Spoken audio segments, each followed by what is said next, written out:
Hi, I'm Bonnie with Girl Camper from North Texas and New Mexico. I'm your guide. This is a French toast casserole dish that I do at campouts, and it is super easy and it's great to take. You can plan a lot of it ahead. I broke up the recipe. So you have one loaf of French bread that is cut into cubes. You can freeze that. You cut it and then freeze it. I have my stick of butter and my brown sugar with cinnamon. Also, I froze that. Then I did my 7 eggs and 2 cups of almond milk, just in case you have somebody that can't have dairy at the campground. It also has a little vanilla in it, and you can freeze your raw eggs. So this has all been frozen. This is defrosted now. So what I do before I go to bed is you take half of your loaf of cut up cubes and put them in the crock pot. Do not use the liner in the crock pot.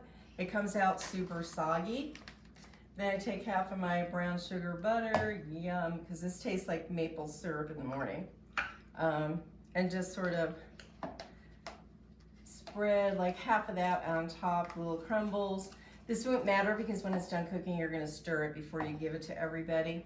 But this recipe is requested sometimes. People bring your French toast.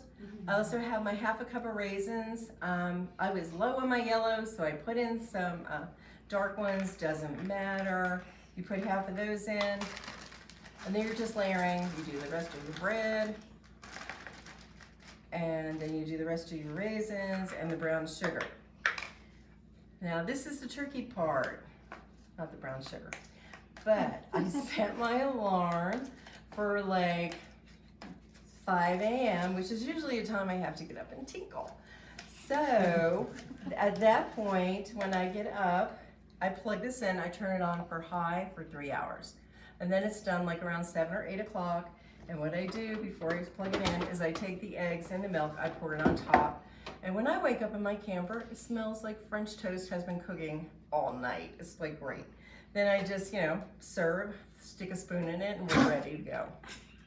So enjoy. Good morning, girl campers. My French toast casserole is all done and ready.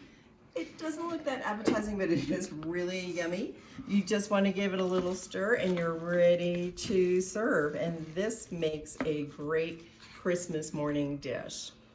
Let's eat.